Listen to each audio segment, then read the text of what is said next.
এই হলো পদ্মা সেতু আমার। এই পদ্মা সেতু দেখো, আমাদের হাজার হাজার কোটি টাকার পদ্মা সেতু। 30,193 কোটি 39 লাখ টাকা ব্যয়ে নির্মিত দেশের সবচেয়ে গুরুত্বপূর্ণ মেগা প্রকল্প পদ্মা সেতু। বহু প্রতীক্ষার পর 2022 সালের 25শে জুন সেতুটি উদ্বোধন করেন তৎকালীন স্বৈরাচার প্রধানমন্ত্রী শেখ হাসিনা। উদ্বোধনের পরপরই সেতুটি সাধারণ মানুষের চলাচলের জন্য খুলে দেওয়া হয়। উদ্বোধনের দিন দেশের নানা প্রান্ত থেকে মানুষ ছুটে আসে সেতুটি এক নজর দেখতে।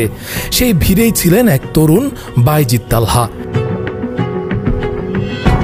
নিজের কৌতূহল নিয়ে ঘুরে ঘুরে সেতুটি দেখছিলেন তিনি। হঠাৎ করেই তার নজরে আসে একটি অস্বাভাবিক দৃশ্য। সেতুর রেলিংয়ের নাট বল্টুর কিছু অংশে আলগা কিংবা পুরোপুরি খোলা। জনসচেতনতায় উদ্বুদ্ধ হয়ে তালহা নিজের মোবাইলে সেই ভিডিও ধারণ করেন এবং সামাজিক যোগাযোগ মাধ্যমে শেয়ার করেন।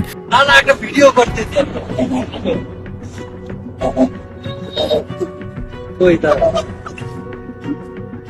এই হলো পদ্মা সেতু আমার। এই পদ্মা সেতু দেখো, আমাদের হাজার হাজার কোটি টাকার পদ্মা সেতু। ভিডিওটি মুহূর্তেই ভাইরাল হয়ে যায়। দেশজুড়ে শুরু হয় আলোচনা সমালোচনা। একটি জাতীয় মেগা প্রকল্পের এমন নিরাপত্তা ঘাটতি নিয়ে প্রশ্ন তুলে সাধারণ জনগণ। কিন্তু এখানে ঘটনার মোড় ঘুরে যায়। সরকারি মহলে বিষয়টি গুরুত্বের সঙ্গে বিবেচিত হয়। মেগা প্রকল্প নিয়ে যে কোনো নেতিবাচক প্রচার তারা রাষ্ট্রীয় ভাবমূর্তির জন্য হুমকি হিসেবে দেখে। নেত্রী বলেছিল জড়াতালি, সেটাকে প্রমাণ করার জন্য একজন গিয়ে দেখলাম যে বল্টু খুলে নিচ্ছে। এর পরপরই বাইজিৎ তালহাকে গ্রেফতার করা হয়। পরবর্তীতে অভিযোগ ওঠে তালহার উপর চালানো হয়েছে অমানবিক শারীরিক ও মানসিক নির্যাতন। সামাজিক মাধ্যমে তীব্র প্রতিক্রিয়া দেখা দেয়। তালহা জানান, আমাকে দিনের পর দিন চাপ দিয়ে বলা হয় নিজেকে যেন বিএনপি জামায়াতের কর্মী বলে স্বীকার করি। আমাকে 7 দিনের রিমান্ড দেখিয়ে 10 দিন রাখা হয়, এমনকি ইলেকট্রিক শকও দেওয়া হয়। আমি কিছুতেই বুঝে উঠতে পারছিলাম না সত্য বলা কি আমার অপরাধ। পদ্মা সেতুতে যাওয়ার কারণ এবং ওই দিনের যে অভিজ্ঞতা ছিল এটা সম্পর্কে একটু যদি বলতেন। সর্বসাধারণের মতো এবং রাষ্ট্রের একজন সাধারণ নাগরিক হিসেবে আমি 8-10 জনের মতো আমি পদ্মা সেতুতে ঘুরতে যাই, যে রাষ্ট্রের একটা গুরুত্বপূর্ণ স্থাপনা সেই হিসাবে। কিন্তু ঘুরতে যাওয়া মাঝপথে আমি দেখতে পাই যে বিভিন্ন লোক বিভিন্নভাবে দেখাইতেছে যে নাটবল্টগুলো খোলা।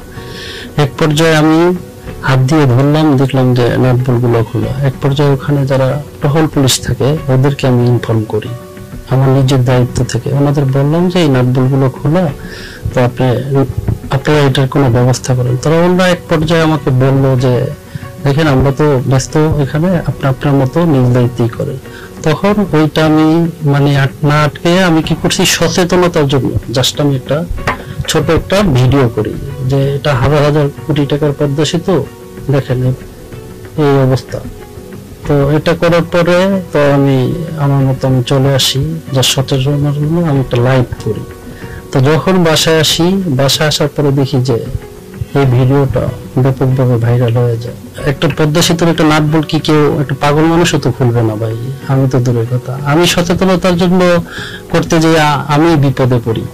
তো কিছুক্ষণ পরেই আমি আর মুখ করি নিয়ে কোথাও আমার বাসায় ছিলাম। বাসায় আমার মতো ছিলাম, আমার মনে আছে যে বিকেল 4টার সময় আমাকে অ্যারেস্ট করে আমার বাসা থেকে অ্যারেস্ট করে নিয়ে যাওয়া হয় মালিবাগ সিআইডি অফিসে। অ্যারেস্ট করার পর আমাকে সিআইডি তে নেওয়া হয়ে গেছিল। সিআইডি প্রধান ওই সময় যে সে আমাকে জিজ্ঞাসাবাদ করছিল। আমরা আর কাছে জানতে পারি যে আপনার 7 দিনের রিমান্ড চাওয়া হয়েছিল এবং মঞ্জুর করা হয়েছিল। ওইখানে এই রিমান্ডে আপনার যখন নেওয়া হয়েছিল তখন কি ধরনের টর্চার করা হয়েছিল বা বিষয়টা? 7 দিনের আমার রিমান্ড ছিল, কিন্তু আমি রিমান্ডে ছিলাম 10 দিন। খারাপ ভাবে আমার সাথে সবাই, একটা মানুষ ওখানে পাওয়া যায় না যে আমার সাথে ভালো আচরণ করছে। প্রত্যেকটা দিন আমার কাছে মৃত্যুর সমান মনে হইতো যে এখনই মেরে ফেলবে। আমি বেশ অনেকবার আমি অসুস্থ হয়েছিলাম, আমার মনে আছে। স্যালাইন আমার হসপিটালে নেওয়া লাগবে, এসে আমাকে খুব ঝামেলার ভিতরে রাখছে। কি ধরনের টর্চার করা হতো? আমাকে ইলেকট্রিক শক, এই বিভিন্ন কি এগুলো আমি চিনিও না। একটা রুমের ভিতরে নিয়ে তো কিছু পায় না। তারা কি চাচ্ছিল?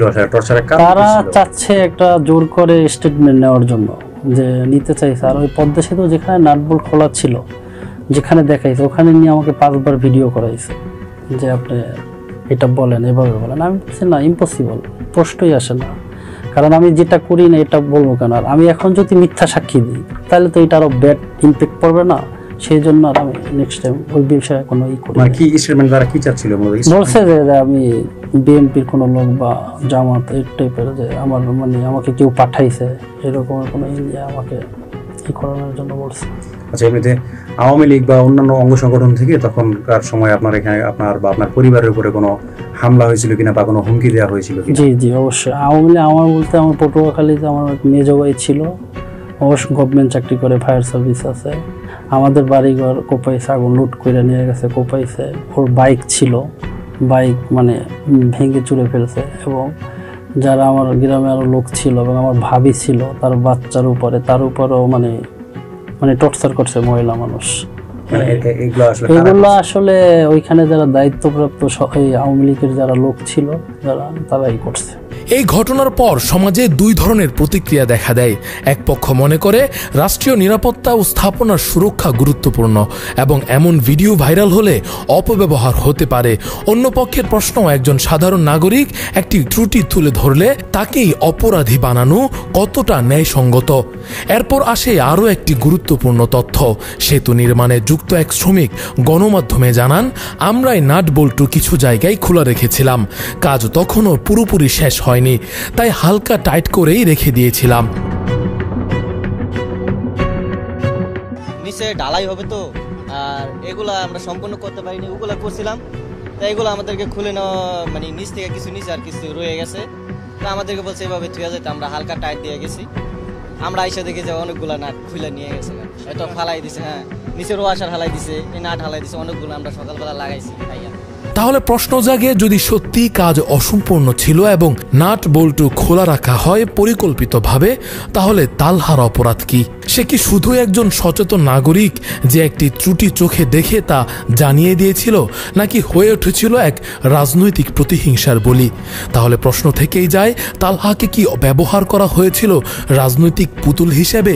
একটি স্বৈরাচারী মনোভাব পোষণকারী সরকার কি শুধু নিজের ভাবমূর্তি রক্ষায় তাকে বলির পাঠা বানিয়েছে? সত্যি কথা বলতে, যদি একজন নাগরিক নির্যাতনের মুখে পড়ে, তবে প্রশ্ন তোলা কি অপরাধ? রাষ্ট্রের নিরাপত্তা বেশি গুরুত্বপূর্ণ না সরকারের ভাবমূর্তি? এই ঘটনাটি শুধু একটি সেতুর নাট বল্টু নয়, বরং একজন তরুণের চোখ দিয়ে রাষ্ট্রের প্রতিক্রিয়া দেখার একটি আয়না হয়ে দাঁড়িয়েছে। তালহার এই গল্প স্মরণ করিয়ে দেয়, গণতন্ত্র শুধু ভোটে সীমাবদ্ধ নয়, বরং সত্য বলার অধিকারেও।